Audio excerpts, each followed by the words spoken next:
দেলোয়ার হোসেন সাঈদী শুধুমাত্র একজন জামাত নেতা না, একজন দেশ বরেণ্য আলেম ছিলেন। বাবার আগে কি সন্তান জন্ম সম্ভব? সুতরাং এই ধরনের উদ্ভট কথা, উদ্ভট চিন্তা বাদ দিয়ে ঠিক রাস্তায় আসেন। জাতীয় নির্বাচন লাইনে আসেন, জাতীয় নির্বাচন আগে দেন, পরে স্থানীয় সরকার নির্বাচন হবে, ঠিক না? সারাদিন বিএনপির বিরুদ্ধে লেখা। আরে কি রে ভাই, আপনাদের কেউ কেউ তো আমাদের সাথে জেলেও খেটেছে। এত বিএনপির বিরুদ্ধে লেগেছেন কেন?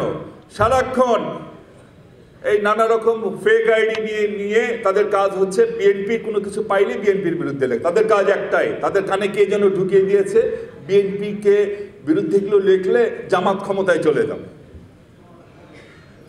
আপনাদেরও তো একজন নেতা মারা গিয়েছিলেন। দেলোয়ার হোসেন সাঈদী শুধুমাত্র একজন জামাত নেতা না, একজন দেশ বরেণ্য আলেম ছিলেন। ওনার লাশটাকে পর্যন্ত তো আপনারা রাখতে পারলেন না। এত বড় বড় কথা বলেন কেন? আমাদের মুখ খোলাবেন না, বললে মুখ খুললে কিন্তু অনেক কথাই আমাদের বলতে হবে। আর আপনারা তো ধর্মকর্মের কথা বলেন, ধর্মকর্মের কথা বলেন, ধর্মকর্ম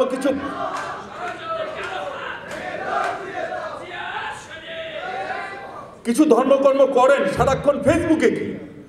কিছু ধর্মকর্ম করেন সারাক্ষণ ফেসবুকে বুকে এই লিখে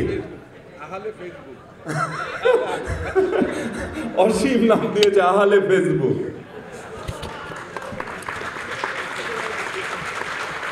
বাবার আগে কি সন্তান জন্ম সম্ভব? সুতরাং এই ধরনের উদ্ভট কথা, উদ্ভট চিন্তা বাদ দিয়ে ঠিক রাস্তায় আসেন। জাতীয় নির্বাচন লাইনে আসেন, জাতীয় নির্বাচন আগে দেন, পরে স্থানীয় সরকার নির্বাচন হবে, ঠিক না? ইদানিং একটি কথা এসেছে, স্থানীয় সরকার নির্বাচন জাতীয় নির্বাচনের আগে। আচ্ছা, এটা কি সম্ভব? যারা এই ধরনের কথা বলে তারা বিশ্বাস করে বাবার আগে সন্তান জন্ম সম্ভব। বাবার আগে কি সন্তান জন্ম সম্ভব?